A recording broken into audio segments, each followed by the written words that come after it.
We have some turkey meatballs glazed in jerk spices with a little bit of pea puree and a parsley salad.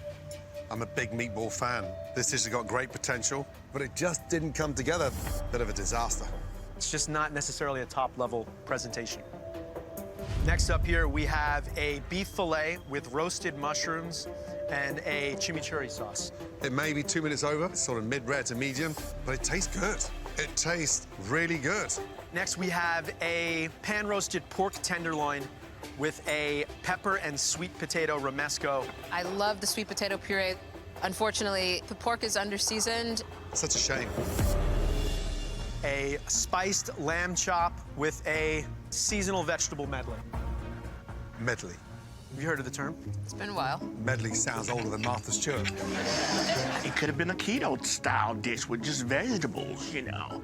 I've lost a lot of weight with keto. Lamb's cooked beautifully, but then it's let down with these raw vegetables. Not the most appetizing of sounds. All right, next we have a crispy skin ocean trout swimming in a curry sauce. It's a curry. There has to be enough curry for it to be a curry. Absolutely delicious. Whoever put that together understands spice. The flavors are freaking delicious. Look at the flaky texture of this bread. This is like a croissant. Great job. Next, a New York Steakhouse veal chop or the bacon and pepper ragu. It makes sense. It's cohesive. It's delicious. Whoever cooked this certainly knows how to nail meat. It's delicious. It's very chefy. Right, let's go down a level. Please. This dish worried me. Grabbed 3 ingredients: canned chickpeas, scallops, capers, and that was it. Brown butter, hummus. To be able to transform the ingredient is amazing, right? That's a true feat right there. One of the first cookbooks I ever bought was a Gordon Ramsay cookbook with some scallops and some capers. It's almost as beautiful. I mean, really, really well done here. This is exceptional. Definitely next level. Here we have ground beef dumplings, a little tomato ragu. There's so much complexity coming off of this tomato condiment. Lovely. Dumplings are joy. It's beautifully pleated. There's a lot of soul in this dish, and the acidity from the tomatoes. Wow. Yeah, that's on another level. This is a chicken thigh that's been cooked skin side down. The topping is a pickled fennel. It's simple, but it has depth of flavor. Chicken on the bone in 45 minutes, and this one's cooked correctly. And it is as golden as Naisha's aura. Here we've got a crusted loin of tuna. This is the type of dish that makes sense. It's cohesive, right? It's beautiful.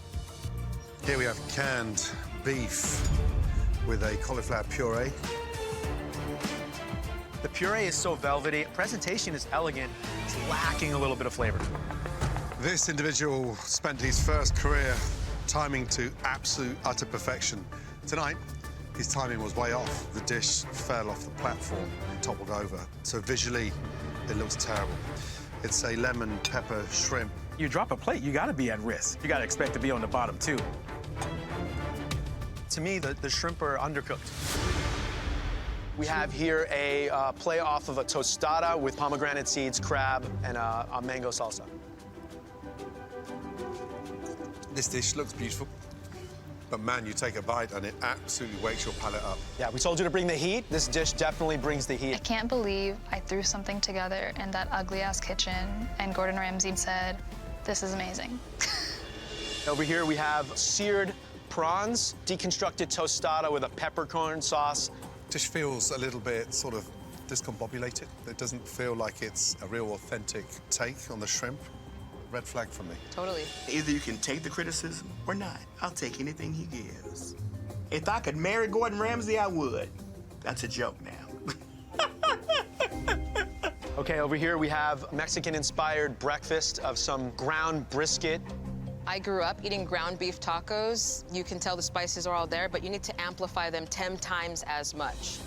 Okay, over here we have the Cornish game hen roasted with some mole flavors. The color and the flavor and the crispiness, really good. Really, really delicious. All right, moving over here, we have a beef tongue sopes meets birria. I saw that beef tongue descend down and I Thank God none of us picked it up on the top floor, because that is a bitch to cook, let me tell you. But this is an absolute delight. The elegance shown, somewhat rare. I love the pickling of the cabbage, whoever cooked this thing, but they've absolutely nailed it. What happened in that basement tonight? Because you've got a bunch of great dishes. I think we got gifted some great ingredients. Man. Shall we go on to the middle floor? Wow, what do we have? We have a mahi-mahi with a duo of chicharron, both pork and fish skin, with a fresh pineapple salsa. It's really pretty. This dish is delicious. Love the salsa. It's crunch, it's fresh, it's really beautiful. I love it. Next up, we have a pozole-inspired dish. This person used the pork steak, chicharron crumble on top. Amazing how much flavor you got in there in 45 minutes. I love it. It's authentic, and it takes me straight back to Mexico. Next up, we have a seared swordfish, summer vegetables on top of a corn husk.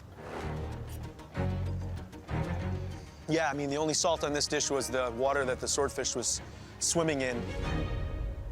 Just looks a bit weird, presentation-wise. I allowed one ingredient to completely throw me off for 45 minutes. Can't let that happen.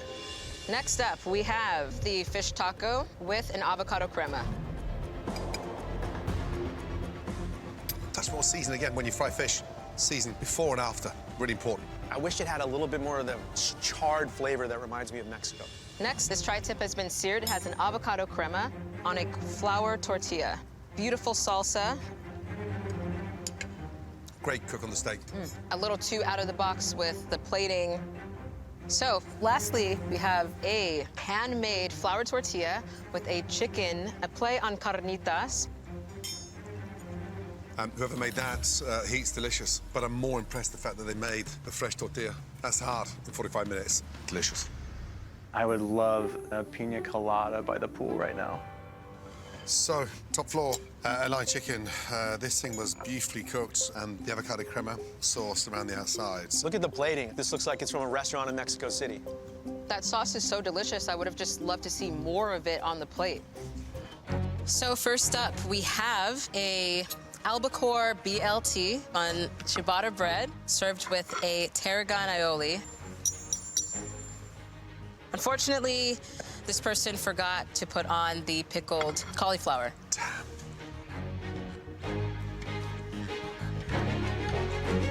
I love this. That tuna's absolutely nailed. What it's missing is the acidity. Yeah, it's lacking some acidity. I love the surf and turf, and it's an ABLT. Creative. I'm wondering what would have been the outcome if I would have managed to get those pickles on the plate. There was one pickle on there, though. Next up, a pork duo. This pork belly is cooked with a coconut curry and prosciutto with a spread of mushroom duxelle. Duxelle and curry, that doesn't go. Let's get that absolutely clear. But I love the cook on the caramelized pork. Delicious. Am I the only one that wants it like wrapped in aluminum foil? It's just got this like on-the-go vibe to it. I love the salad. So here we have sort of play on a sloppy joe. This person chose to pickle bird's eye chili, so beware. I love the tribute to Sloppy Joe. My mom made me Sloppy Joes all the time.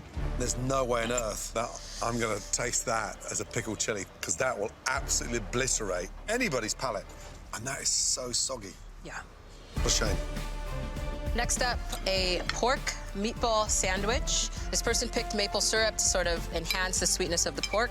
Pork's really, really well seasoned. Maple's a little too sweet. It's a shame. Bloody good meatballs.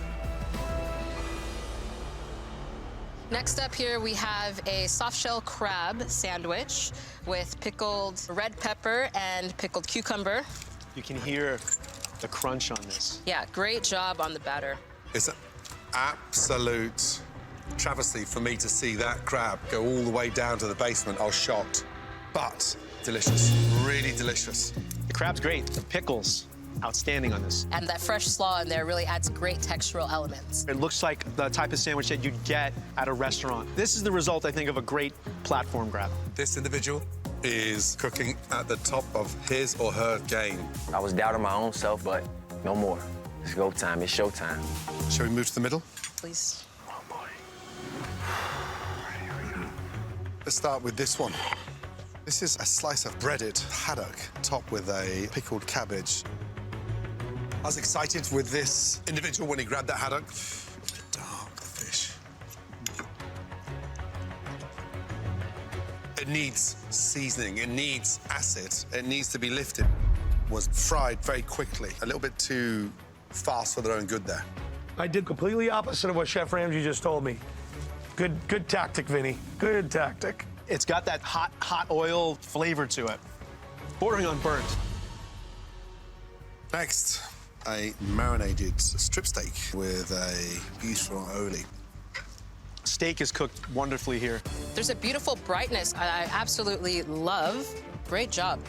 Now, this is a seasoned catfish that has been blackened on a soft bun with a pickled slaw.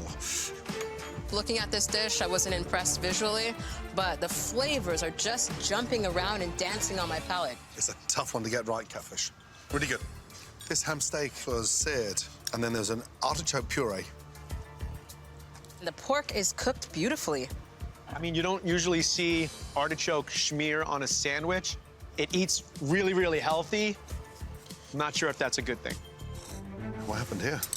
So this chef actually had to throw his dish onto the platform, so the presentation was obviously ruined. Damn. So we have here a pan-roasted duck. This is with a stir-fried noodle. The actual duck is cooked beautifully. It's pink.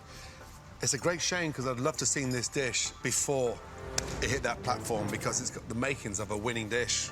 Are my flavors enough to keep me from going to elimination? I'm sweating, I don't know. Next up, we have a stir-fried udon noodle with steamed monkfish. Noodle's delicious, really delicious. The steamed fish just didn't cook quite long enough. Next up, we have a sweet and sour chicken. One of my favorites. The flavors packed into the dish itself and great texture. Delicious. Next up here, we have a pork and shrimp stir-fried noodle. This looks like an expensive dish in a fancy Chinese restaurant for sure. Delicious. I love the pork, really beautiful. Here we have a kumquat glazed Mongolian beef. I think I'm a Mongolian meat connoisseur, but I've never tasted something this good. This thing is just on a different level. Whoever's cooked this dish tonight, there's a connect somewhere that is evident on the plate because delicious, really good. My mentor would be so proud. He taught me how to develop those flavors. In a very tender moment in my career, leaving my baby at 4 months to get back in the kitchen. So I finally feel like, you know what, it has been worth it. Shall we go on to the middle floor? This is a sea bass marinated. It's finished with a endonami bean salad and a sauce. The fish Undercooked. barely cooked at best. It doesn't necessarily read Chinese overall to me. The most Chinese thing about this dish to me is the plate itself. Man, I just freaking screwed it up. Feel like I let myself down because I needed to nail this fish. Hopefully my teammates did a really good job, so I won't have to go to elimination. This one, pork belly with lamb neck. I really appreciate the citrus notes that are so prevalent in this noodle dish. Absolutely phenomenal. This is a fine dining dish. I'm on cloud 9 right now. I feel like I'm starting to finally step out of my comfort zone in this competition. This one is a pork chop. I mean, the pork is cooked perfectly. Pork and 5 spice is a great combination. Visually outstanding. This young chef is creating next-level dishes time and time again. This individual took ground chili pork, stuffed inside the oyster mushroom and baked. The mixture inside needs something to bind it. It's a little bit crumbly. It's definitely a fine dining presentation. Love the crispy garlic. Looks great. This beautiful piece of skirt steak was marinated. We were going to go down the sticky black rice. Unfortunately, the rice was sort of holding us back, so then we went into this fried rice. Bold call with that rice. It's a little toothsome, but that's what this rice is supposed to be. The beef is nailed. It's his best dish so far in the competition. Sweat off my brow. I am so relieved. That black rice. I'll never cook with it again. This is the sea bream. This was a bit of a mishap that came back to become a hit. Handmade noodles, can I point out? Beautifully stretched, rolled and done with such authenticity. Fish is cooked perfectly. This is a dish that looks simple, but it's packing so much flavor. The broth is wonderful. Handmade noodles, stretchy and chewy. It's a wonder. To put your heart and soul into a dish, it's a beautiful feeling to have that recognized. And I'm just So happy. This is a alligator nuggets finished with a medley of the forest and then a beautiful quince puree. An alligator nugget?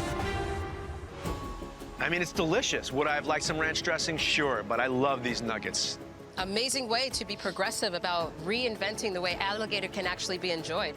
I put my heart and soul into that dish, and I knew that I was gonna kill it today. I never thought I'd be talking in such a positive manner with alligator. I thought whoever got this tonight would be going home. The person who cooked this is definitely not going home. They're delicious. They really are. This is a roasted pheasant finished with a caramelized fig. Yeah, I mean, I like that it's sort of a rustic, almost home-style presentation on it. Unfortunately, it's really searching for some sort of jus or sauce. This is take on a meatball with sausage and ground elk. Visually, it's not the prettiest dish, but it's got Swedish meatball sort of vibes, which I think is smart with elk. Meat's undercooked. The saving grace here is the sauce and those cherries, because it is definitely a winning combination. This one is wild boar, sat on a plethora of vegetables, garnish, white asparagus. To me, the boar's overcooked. All I'm getting is this dried herb flavor that's really overpowering this dish. It wasn't at all how I wanted it to come out. I'm frustrated with this individual because they are so talented, but tonight they did not bring their A game. I know I could have done way better. Like, this is not the best dish I could have produced today. This is a wild rabbit served with sprout, white asparagus, and a sort of creamy, lumpy mashed potato. Looks how it tastes, just bland and forgettable. And this is heavily under-seasoned. I'm lost for words. The mashed potato is awful. The makers of a great dish, excuse the pun, but a rabbit in the headlights. I know I can do better than this. I don't know if it was the basement, but I'm in here just trying to do my best. But today just wasn't a good day for me. All right, should we head on over to the middle? Shall we? Please. We'll start right here with a pan-roasted ostrich fillet with a creamy polenta. Smart move with the polenta. This is delicious. This is the type of dish that is comforting, right? This is a way to elevate a game meat, but it's not presented too preciously. I really appreciate that. Great job. It's either go big or go home. There's no reason to doubt me. We have here a pan-roasted goose with wild mushrooms and a beet goat cheese puree. Goose is a tough bird to nail. It needs to be cooked more skin side down because underneath it's cooked on the flip side up, so that part's gone dry for me. I would have loved to see the skin a little bit more crispy, but the potatoes, the texture of potatoes were phenomenal. Okay, next up we have partridge and a pear tree. So this is a spatchcock roasted partridge. Love the glaze on top. Beautiful. Maybe just a little bit less cook on the partridge, but great color. We have here a garam masala dusted duck breast with a fig and berry sauce and a parsnip black truffle puree. It's a really gorgeous plate. Wild duck cooked beautifully. The puree, absolutely. Elegant, velvety, rich, delicious. Garam masala, truffle, the puree needs to be bottled, advertised, and sold. They want to bottle it up and sell it? I actually don't know what to say. Sorry. Delicious. In fact, delicious. Honestly, the dishes look great. I'm blown away. Should we dive deep into the basement? First of all, I'm amazed a filet mignon, a swordfish, hand-dyed scallops, and a rump of lamb made it to the basement. Right, this is the rump of lamb. So this was made with moonshine. Please dig in. I love the complexity in this dish coming from the beautiful, soft, pillowy gnocchi. That's fantastic. And the crunchiness that's coming from the plantains. He did a beautiful job. Clearly. Involving that sort of lamb jus with the tasted the moonshine? I did, yeah, man. It kicked my ass. Here's the game changer. The gnocchi was made out of instant mashed potato. Wow, I mean, pretty ingenious move. I mean, like, it gives me inspiration. Lamb is cooked wonderfully as well. I came here to be inspired by them, and for them to be saying that I've inspired them with a dish, I was like, don't cry again, don't cry. This is beautiful baby scallops and then finished with this hot sauce sriracha butter. I cannot believe this came from the basement. Look at the plating alone. I love this. This is a big, flavorful dish for such a tiny ingredient. This is a swordfish darn that was beautifully seasoned, marinated, and a dry sherry butter sauce. This went in the pan with 3 minutes to go. Absolutely phenomenal. This is a great example of mid-rare, beautiful swordfish. I could not imagine anyone in their right mind ever putting those ingredients together. But surprisingly, they like it. Okay, I'll take it. I did it. This is a filet mignon with a beautiful caramelized rum. A little tostada going on. Steak is cooked great. This is an amazing way to elevate plantain and showcase it. Shall we move to the middle? Please. So here we have hanger steak with a Scotch whiskey and a plantain crumble with a rustic potato puree.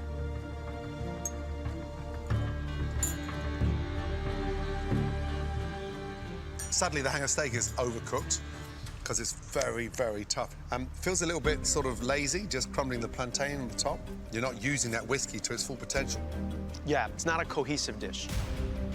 I mean, the dish didn't really come together. I do not want to see plantains again at all. I do not want to go back to elimination. Next up, we have a bass. This is cooked with Marsala wine. Wow. And tostones. The bass is cooked beautifully, whoever cooked that. Where's the sauce? I don't taste the Marsala at all in this dish. Next up, we have Cornish game hen. This chef grabbed brandy for their alcohol. It's finished with roasted potato and also a plantain mash. Delicious. This individual is plating like an angel. It's plating that we're used to seeing in the finale. Chef Ramsay saying I plate like an angel, like, I am just, like, ecstatic. I'm so excited. So next up, we have Spanish prawns cooked with tequila. Beautiful. Really smart choice. I really love how the flavor of the prawns comes through in this dish fully. Lastly, we have a halibut. This is cooked with sake. Love that little Japanese flavor. Puree's delicious, but too much creme fraiche in there. It looks like a meal kit, right? Like we're expecting presentations that go to the next level. No matter what the judges say, I got a dish on the plate.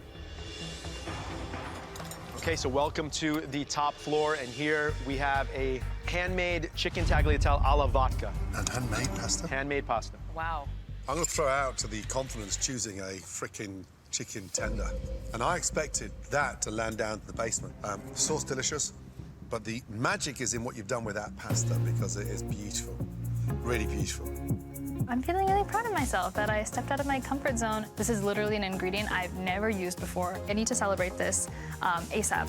Okay, here we have a smoked pork chop with a bourbon glaze, onion soubise, and a bacon jam and blackberries.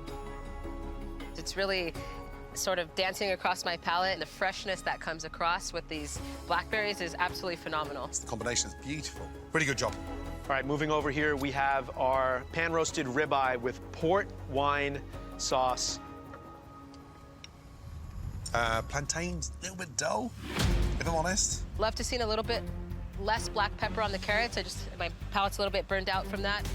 This looks a little bit too rustic and out of balance with some of the flavors. Shall we start off with top floor? This is a pan-seared salmon, 2 purees, the sweet potato and mashed potato. Well, the idea of having 2 different purees, it's really nice to be able to pick one lane and not try to do too much. Sometimes less is more, so the dish is rushed. Yeah, I mean, this dish to me, it's lacking focus, and I'm sure whoever cooked this ran out of time. That was bad. I dropped the ball huge. To make a plain Jane dish like I did today is very unacceptable. This is a pan-seared salmon. The individual cooked this was the individual that filleted that salmon. Skin crisp is beautiful. Oh my God. You can hear it. You can hear how crispy it is. It's got a layer of bacon on top with that crispy skin. It's just delicious. This is a salmon that was beautifully marinated. It was done with a citrus beurre blanc, beautiful char grilled broccoli, sea asparagus on top. Wow, the cook on that is beautiful. This has to be one of the most beautiful cooked salmon I've ever had the pleasure to enjoy. The sauce is powerful. Love that. Great job. This is a roasted salmon served in a purple cauliflower puree. That's raw. I got excited watching the smoking of this salmon taking place. Unfortunately, that salmon is way undercooked. I'm upset and I'm concerned because that's not good. My heart drops when I see how raw it is. That's unacceptable, especially at this level in the competition. Yeah, it was bad. Richard, should we move to your floor? Come on down. Wow, is that a collar? Yeah, so we'll start here. We had a curry-marinated, char-grilled cod collar and a fresh little salad. Wow. Kudos to the guts to pick a collar. And it's an absolute dream come true. Getting that flavor inside and then char grilling this cod. It's the perfect way to cook this. Today, I performed like a badass. $250,000 in year-long mentorship is as good as mine. Okay, over here we have a butter-basted cod fillet with red wine, avocado, and grapefruit. Avocado, big no-no. You don't sit that in a red wine sauce. It's a shame. Could have been a showstopper. Maybe do something more with the avocado and grapefruit. Make a dish or salsa to garnish on top. All right, over here we have a little bit of pan-roasted cod fillet with a sauce of potato, seaweed, and vanilla. I first learned how to bring in vanilla to fish with Quai Savoy in Paris at the age of 22, and I've never stopped using it since then, so I love the confidence here. Great job. Very whimsical and imaginative. Absolutely stunning. All right, over here we have pan-fried cod fillet with potato puree, elderflower beurre blanc, and broccoli. This dish is a little confusing on my palate. It just doesn't seem like a cohesive dish. Elderflower and a gin and tonic, I get it. Elderflower in my cod dish, I'm not too sure if we're ready for that. I absolutely just fell flat on my face. I'm seriously worried. Shall we move to the basement? Basement chefs, yes. Wow, what do we have here? First up, we have a pan-roasted halibut. This has a shellfish jus, a potato puree with sautéed greens. I think we could be a little bit more uplifting at this stage of the competition with our presentation. Mashed potatoes lumpy. It looks restrained. There's not a clear sort of sense of focus on this dish.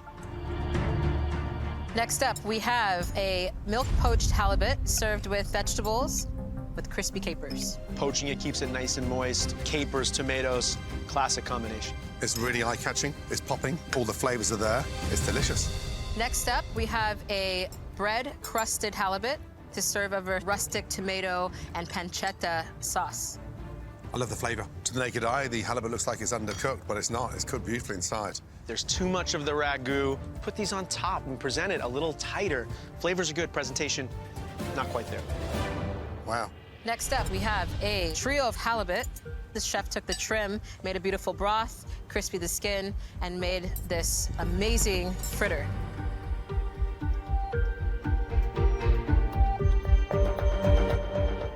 Delicious. The star is that beautiful fish cake. It is really good. Wow, I mean, this is a very personal dish, whoever cooked this. So much elegance and refinement. I love all of the plays on texture, so smart. Let's start on the middle floor. So first up, we have a trip to Italy with the veal parmesan.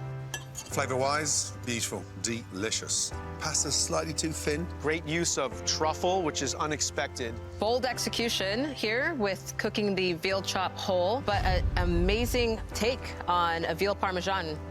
Nona would be so proud of me right now. I did her justice today. Okay, next up, the Lebanon box with lamb kebab. I don't see a kebab here.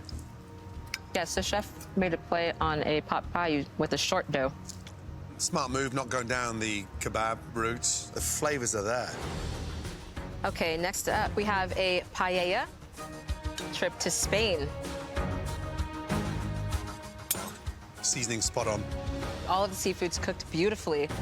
Paella, never cooked it before, I've never even seen it before, and they loved it. Whew, I'm just so relieved. We have a trip to Jamaica with a jerk red snapper. Sadly, the dish looks unfinished, like it's missing 2/3 of that fish. Rice needs more seasoning. I'm not getting any of those jerk spices that kind of almost make your nose run a little bit. I just expected more. I'm normally very proud of my plate, and that was not a professional chef's plate. Next, we have Thailand with a pad thai. is bloody hot. Second, third, fourth mouthful, I'm not too sure if that's going to be overkill. Yeah, it's that bird's eye chili. Frickin' bird's eye chilies. What the hell, man? Why did I put another chili in there? Oh, dude, what are you doing? This is a chicken tikka with a fresh cucumber condiment on the side. The tikka is delicious. It's fragrant, it's floral. It's got the right amount of heat. Yeah, the cilantro is a little too much for what the dish is, I think, but the rice and the sauce, delicious. The fact that I am getting this type of feedback on this dish that I'm cooking for the first time, I am feeling amazing. Shall we head down to the basement? Please. That's near and dear to my heart, the Swedish meatball with gravy and mash. The cabbages from the mid-round drop. Lingonberries are so tart. Sort of sucking some of the other flavors away. Meatballs just a touch too tiny. The smaller you make them, the quicker they dry out. Okay, next up we head to Canada with a poutine. This is elevated. Ribeye is cooked beautifully. There's no two ways about that. My favorite part is actually the fries, right? They're a little bit crispy. You get these, it's kind of nice to create your perfect bite. Honestly, I feel like someone's pranking me. To hear such positive things about this poutine that I made, I'm just on literally cloud 9. Canada, eh? Okay, and here we have a lamb souvlaki. A yogurt sauce, dill, lamb shoulder. Really nice seasoning on this. Lamb's a little bit too tough. I would love to see a little bit more tenderness in this protein. All right, and over here we are off to Austria with a pork schnitzel. Protein seasoned beautifully. I love the potatoes here. Four crust, simple potatoes, tasty. Okay, over here we head to Morocco with a classic tagine. Mid-round drop here was tahini, which doesn't look like it made the plate. Not getting all of the flavors of the almonds, the olives, and the raisins, but the chicken is cooked well. The flavors are strange with this dish. It doesn't feel Moroccan. Couscous for me is all bitty and very tight, but the dish is quite dry. I definitely was not expecting that. I thought the couscous was nice and fluffy, but I really want to stay in this competition. Okay, so first up we have a deep fried egg with a potato fondant. So sorry, Scotch egg. Yeah, unfortunately this chef didn't wrap with the ground pork, so it's basically a deep fried egg. But a Scotch egg needs the pork. Right, so. Absolutely, chef. Yeah, it doesn't quite eat like an appetizer, more like a collection of ingredients. And even if it's just a fried egg, the egg's overcooked. This is an attempt at a whiskey sour. It smells like Hugh Hefner's underpants juice.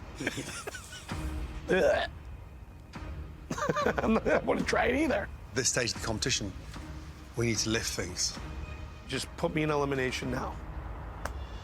Okay, next up we have a pan-sear sole skewers with a queso fresco stuffed squash blossom. For our cocktail, we have a Tom Collins. I actually think the cocktail pairs really well with the dish. Absolutely. I really appreciate the communication between the dish and the cocktail itself. Beautiful. Should we move to the middle floor? This is oysters two ways, and it's served with a Negroni. Amazing to prepare one ingredient in two different formats, really showing some range. Delicious Negroni. Just be careful with the breading, because sadly inside, the oyster's just a little bit rubbery. Damn it. Here we have a lobster spring roll with a chili and cherry sauce. Very sweet. What was the cocktail with this? The cocktail, unfortunately, did not make the platform. A margarita that was made, but just did not get to the platform. Interesting. This lobster roll is gonna send me somewhere not cute. Here we have a tuna tataki tostada with a corn blue cheese crema, and it's served with a daiquiri. The chef made this dough themselves. I am struggling to understand why blue cheese goes with tuna. I've seen it before. It's sort of elegant to the eye, but unfortunately, this dough here is sort of raw. What a shame. This is the first time since this competition has started that I have a feeling I'm going to elimination. I'm like, oh, it's terrible. So this is a Lebanese sambusik, which is similar to an empanada. Okay. So this chef made their own dough, filled with ground veal, and then it's a tahini sauce. Flaky crust. It's flaky crust. This is grandma's recipe and mom's recipe. They are delicious. The use of the pomegranate seeds that were from the Cosmopolitan as part of the sauce really works. Smart. It's such a relief. I really put my heart on this dish, and I'm just hoping I made my grandmother proud today. Okay, here we have a chicken lollipop glazed in a sriracha yuzu sauce. I do not want them having to grab a glass of water again. Delicious. I love the heat. Beautiful. To me, the star here really is the cocktail, the rub and punch, which is sweet and you got all this fruit flavor that works with the spice. It pairs really well together. It really does, actually. They didn't blow their heads off with the spice or with the heat, so it's good. Move to the dishes on the top floor. First one, the Spanish prawns, paired with a Moscow mule. This, for me, is the type of appetizer I want, right? This is getting me ready for an entree. I've worked in Spain. This reminds me of Spain. Nailed. Next up, scallop dish is done two ways. The cocktail is a mojito. Doing a duo is always challenging, gives us something else to not like. That's not the case here. I like the ceviche and the cooked scallop. Ceviche and a mojito, that makes perfect sense. Delicious. So this is a salmon dish that had been pan-seared and fresh salads with a pina colada vinaigrette, which matches with the pina colada drink, obviously. It takes me to like a really, really nice resort hotel appetizer dish. It's just classic. If there's a chance to wow the dining room, it's when dishes like that are flying past you. Great job. I'm feeling so validated. I'm really happy with this dish today. First up, we have a lobster pasta with a frico, or crispy cheese, with roasted tomatoes. I'm so sorry, but where's the lobster?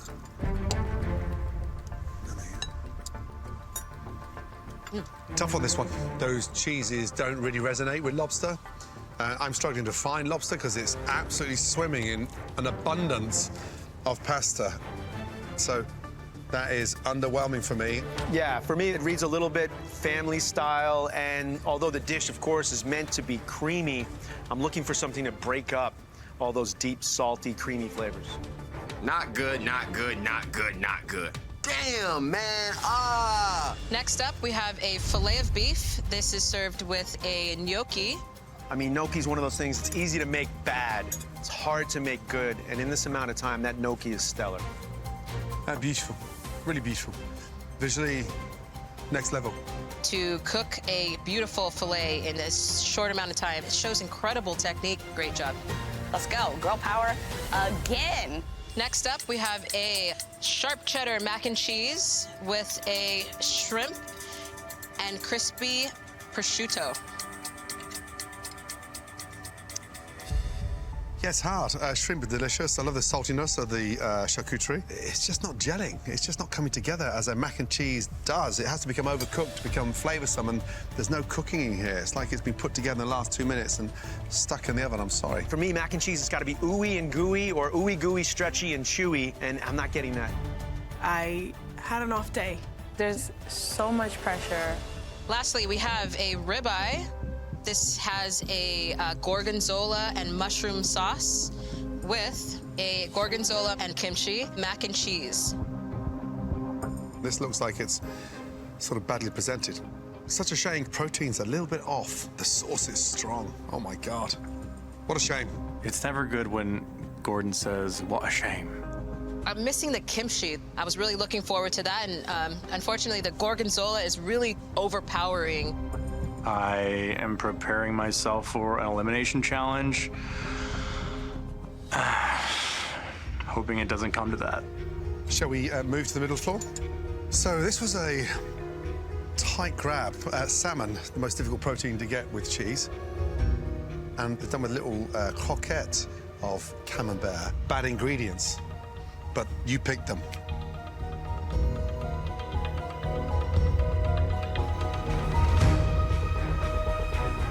Oh my God, is it raw? Is it raw?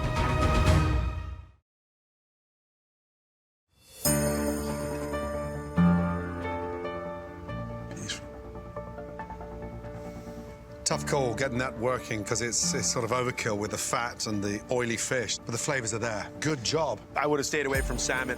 You look at it and you're like, this is gonna be odd, but it works. This is a beautiful showcasing of how to balance those flavors and textures. It's really exciting to eat and really pretty to look at.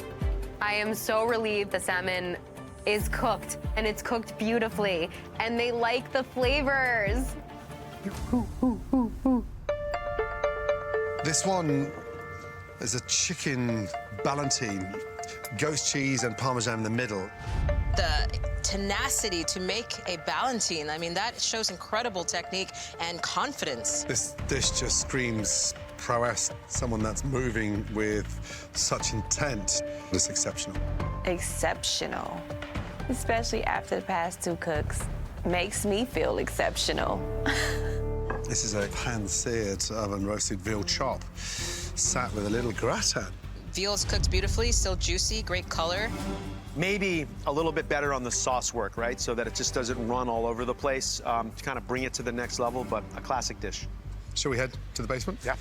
We'll start with the rack of lamb with a fontina, black truffle, and Parmesan orzo. Lamb for me needs another minute. The orzo's congealed and grainy, which is a shame. I mean, to me, this is a smart dish. I like the lamb cooked this way, but we're looking for something that can break up the saltiness and the creaminess. Some sort of a pickle sort of wake this dish up a little bit more on your palate. Okay, lastly, we have a brisket, paneer, and chorizo enchilada plate. Brisket's delicious. It's just the presentation. For me, this sauce feels like it was only seasoned at the end, and every opportunity is an opportunity for flavor through the process. First up, we have a veal chop. This is served with fried Brussels sprouts and fried zucchini. The sauce is an avocado crema. A lot of same color going on here, just a sort of bad execution. And I'm not too sure if I want to see everything on that dish fried. The veal itself looks like the breadcrumbs are falling off, but it's also overcooked. And then the avocado crema, I mean, if you didn't say it was avocado, I don't think I'd be able to identify it. I think this was clearly my worst day. They hated pretty much everything on that plate. There was no saving grace. I'm hoping that Flar's screw-up will outweigh my screw-up. Next up, we have a spot prawn with a cabbage slaw and a salmon roe aioli. It looks terrible. What happened? The time got the best of the chef today, and unfortunately, I had to toss the dish onto the platform. I didn't even subconsciously realize that the platform was there. Like, I was in the zone a little bit too much at that point. There's some pieces that actually didn't even make it onto the plate. They're still on the platform. Yeah, presentation aside, because obviously it's a little haphazard, the frying here is done really, really well. The cook on the shrimp is really beautiful, succulent, and amazing. Love the batter, crisp, delicious, and great pick. What a shame. I feel horrible.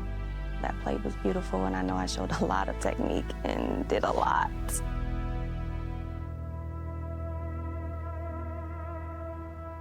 Oh boy, I expected a lot more from the top floor. It's not good.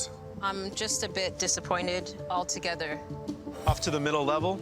Please. Well, can I just say visually, middle level, it actually looks like it's the top level. I have to agree. Beautiful, vibrant freshness and colors. All right, we'll start right here. This is a whole fried red snapper with beautiful herbaceous green sauce, caviar, and herb salad. Was it fried in a wok? This was dunked in the deep fryer. There's a beautiful richness and crispiness coming from this fish. The cook on the fish is exceptional. Sauce, off the charts. That needs to be bottled and sold online. It's bloody good. It's beautiful. Oh my God, I cannot believe it. This is my red snapper redemption. Okay, over here we have a squid pakora with another luscious green sauce, some tomatoes, Brussels sprouts. It tastes delicious. The batter's crisp. Very hard to get that right with the squids. This is exciting to eat. There's texture, there's crunch. Delicious. Okay, look at this rainbow. Okay, so we have a crispy spot prawn with bok choy, yuzu tubiko, and a peanut butter beurre blanc. What, sorry? Like a satay. Wow, okay. I mean, visually, what a stunning dish. An amazing way to showcase a spot prawn. Peanut butter doesn't really need that sort of cloyiness, especially got something sweet and vibrant, but it's cooked beautifully. I don't think I did enough to get to the top today, which is very frustrating because I've been in the middle kitchen for like the last 3 straight rounds. I feel like a gold miner that's just been hacking away. I'm still trying to break that threshold. All right, lastly, we have a cornflake-coated pork loin with a summer succotash. Before we dig in, there's a weird cut on the end here, like someone's taken a bite. Of course, Chef Ramsay. Notice that.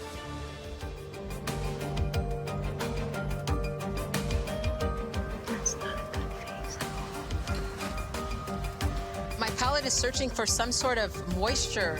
The pork is dry. That needs to be pounded out and sort of kissed in the pan for like 30 seconds. Cornflakes are somewhat burnt. There's no excuse at this stage of the competition. For a shame. I'm really, really mad at myself for doing that, and I think it's gonna cost me. This is a citrus tart with a tropical fruit marmalade, if you will, and then some whipped chantilly cream. Visually, it looks sort of pedestrian. The tart is way undercooked. It's a bit confusing how this dish is intended to be enjoyed. It's a bit compartmentalized. Just make one beautiful tart shell. Yeah, this one's tough because the concept is here. The curd is delicious, just not together as a beautiful dish. Okay, over here we have a chocolate cake with a raspberry cremo, fresh fruit, and a little bit of raspberry coulis as well. Visually, it looks nice. When there's a sauce like this, I want to be able to enjoy that sauce. Nice little puddle to really ensure that we can actually go in there and taste that.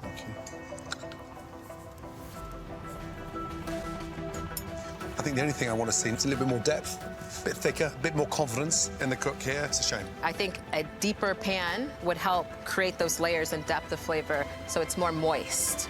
It's tastier than the dish looked. Shall we move to the middle? Please. Nice, please. What do we have? First up, we have the buñuelo, a fried choux pastry and also baked as well. This is filled with a coconut crema with a wild berry sauce. Visually, it looks beautiful. It's like a sort of dessert trolley in a top 5-star hotel. I just want to say the cook inside that choux pastry is absolutely spot on. The choux pastry here is superb. I'm so happy to be able to represent my culture and show the world what I could do. Next up, we have a chocolate cake. This is garnished with fresh berries with some texture coming from candied pecans. There's freshness coming from the berries. Nothing's over sweet or cloying.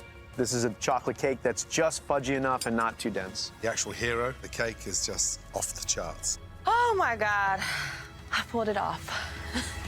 Next up, we have a coconut tart. This is garnished with kabocha squash and candied kumquats and pineapple. The eye-catching moment for me is just the thinness of that pastry. It is wafer thin, but cooked beautifully, and that shows great skill. Beautiful. Kabocha squash has a lovely sweetness that plays really nicely with the coconut. Beautiful. I could kick a door down right now with how happy I am. And on a pastry day, no less. This is me letting everyone know that I'm still here and I'm still very much in this game to win it. All three of these dishes, personally, some of the best food I've tasted in this competition. Should we move to the top floor? Yes. Let's start with cornmeal cake. This is done with a puree of peaches, and then there's a creme patisserie and the peach puree around the outside. I love the height on it. It looks fantastic. I love the structure of this. Really impressed.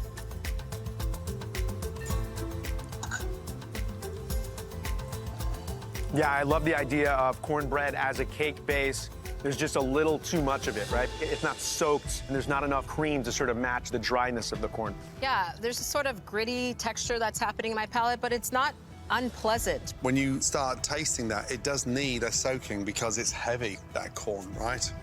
Yeah, it's a shame. I'm so disappointed. I know how to bake a cake. I don't want my last impression here to be the mistakes that I've made today. First up, we have a venison. This is roasted, and it has a crispy oyster, finished with glazed carrots and red pepper. I mean, it's a tough grab, that venison and oyster. Odd combination. Let's see how it tastes, shall we?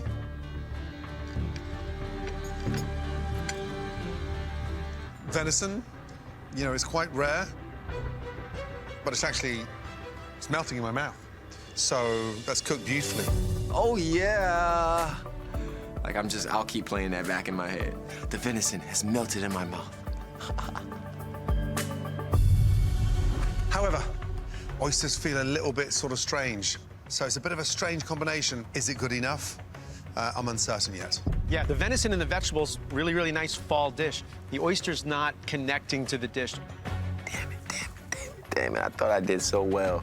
I'm hoping I've done enough, but at this point, all of the dishes will be amazing. So I know it's very little room for error. So next up, we have a veal chop with a tuna belly. This is served with a spicy tomato sauce in the center and charred cabbage leaves with a corn and carrot succotash. It almost looks like a sort of salad of tuna. I hope it tastes better than it looks. Ooh, this sucks. This is not what I was expecting to hear. I can feel my heart drop to my stomach. I do not want to go home. And it does feel disjointed. It's just the tuna and the veal, and then even the vegetables sort of just are tossed together on this plate. The veal's slightly dry. Tuna's delicious. We're stuck halfway, unfortunately. I just wish it looked more of a cohesive plate. Shall we move to the dishes in the middle floor? This is a New York strip served with a salt and pepper squid on top. Carrots are sautéed in bacon fat. Potatoes sautéed also in the bacon fat, then a beautiful little demi. Visually, this looks like a modern version of a surf and turf. Deep fried squid looks phenomenal. Please, again. The squid is really a great co-star here to the roasted meat. You're getting that salt and pepper flavor. This is cohesive. I get pronounced beef flavor. I get amazing texture coming from the crispiness of the squid. When I think about a reimagined surf and turf, this is it. I'm happy for this individual because it's cooked beautifully and it's properly thought out. Good job. I have to keep a straight face, but I'm like inside, I'm like. Over here, we have a roasted lamb with a crispy prawn and a prawn bordelaise with some roasted carrots. The bone marrow is worked into the sauce as well, so there's a lot of sauce work going on here. Lamb rack and shrimp. I haven't seen that before on a surf and turf. Lamb and prawns, in this case, it does work. The sweetness from the shrimp complements the lamb and that gaminess. Really beautiful, a flavor profile that actually I've never experienced. Lamb's cooked beautifully. Let's get that absolute clear. Bordelaise sauce, exceptional. Here we go! That's how my brain works, just pulling random flavors together. That's my superpower as a chef. Over here, we have rolled ribeye with a scuba dive scallop, corn and potato chowder, the carrots, and some Swiss chard. Visually, I'm not too sure if I'm getting an appetizer and entree in one. I need to see if that works, serving a soup and a ribeye at the same time.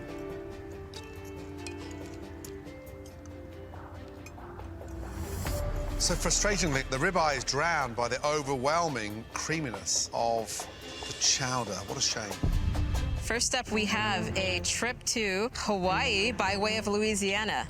There is red beans and rice and a banana leaf steamed mahi-mahi. This chef actually used the blood sausage from Louisiana in the red beans and rice as well. Tough combination.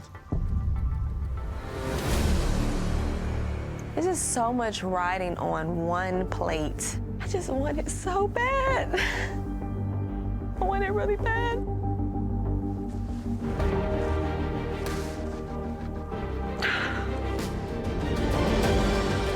That makes a very bold move. So many components to this dish, it's really technical.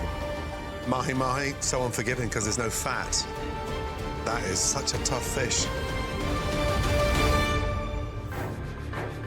That is just moist, flavoursome, next level cooking. Yeah, I mean, I love what this chef did here with seafood, pork product, and rice. This is, for me, a beautiful showcase of how to balance ingredients from one place, techniques from another. Great job. Next up, we have a trip to Massachusetts by way of New Mexico. This is a blue corn taco, celebrating the cod with a pepper sauce and a crispy bacon over top. Visually, the homemade tortilla looks slightly odd.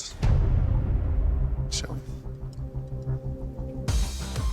I'm going up against 4 professional chefs, and I have to trust that what got me here is what will keep me here. Tortilla is delicious. Let's get that absolutely right. Love the pepper sauce. I would have loved to seen the cod maybe presented in a different way. Totally. I think the cod is cooked beautifully, but my palate is searching for some variation in texture. All right, moving over here to the middle floor, we have Florida and Washington State. We have a crispy skinned salmon with a beet pesto and some of those wild mushrooms, onions, and pickled kumquats, citrus from Florida. Yeah, this is art. Salmon's nailed beautifully. Let's get that absolutely clear, okay? But what you never do is stick a cream sauce alongside that. Oily fish, oily pesto, and fat. For me, the fish is cooked absolutely perfection. Yeah, I mean, all the elements, maybe they're a little fatty, but they are delicious. I get it, the creamy part of it might have been a little too much, but life likes to always test me. I know that. And I have a feeling that life is definitely about to test me one last time before I get into the finals. Okay, so over here we have Colorado by way of Wisconsin. And we have a Colorado rack of lamb with some roasted fingerling potatoes, corn, tomato, and green pepper succotash. Lamb delicious. Let's get that absolutely clear. Everything's really good about this dish. I do wish there was just more flavor from some of the other ingredients that might have been in that box to really wake this dish up. I think the potatoes are a little undercooked, but other than that, great job. My lamb's cooked beautifully, but I just hope it's enough. Shall we move to the top floor? We know who's up there. It's Tucker. First grab was Texas. Second grab was the Californian box. So we have a bone-in ribeye topped with a beautiful fine basil puree, fresh pickled peaches, and then this little red wine reduction. The sauce in the beef looks fantastic. Peach is bringing a beautiful acidity and brightness. I love this dish. I think the cook on the ribeye is just second to none. Yeah, steak is cooked really, really well, but peaches next to beef, it is an odd pairing. Shall we? Let's do it. So this tomahawk was selected by Chris. The potatoes are roasted with some beautiful roasted tomatoes and mushrooms as well. Absolutely huge accomplishment to cook such a formidable piece of a protein in such a short amount of time. Let's see how it tastes.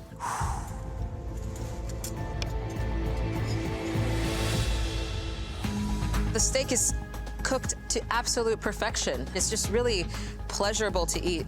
Perfectly cooked. The fat is melting. It's rustic, but it's delicious. It's seared beautifully. It's cooked with such finesse. I knew that was a big risk, but it paid off. I just want more green on there. That's the only bit. And I am taking you to task.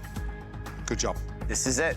This is what it all came down to. All the experiences the last 10 years, my ups, my downs, my lefts, my rights. I'm feeling very proud of myself. Next, Tucker's dish. This was a pork chop. It was cooked on the bone, beautiful sautéed mushrooms, and a truffle sauce. Really beautiful, an amazing gloss on the sauce here. It's eye-catching because that fat is caramelized. Dive in, please. I'm really just crossing every spare finger and toe. My entire future is now riding on this one bite. That asparagus with the aioli and the pork, a lovely richness that aioli brings. Overall, really cohesive and well-balanced. Flavor, everything works. Pork is cooked perfectly. Tasty dish.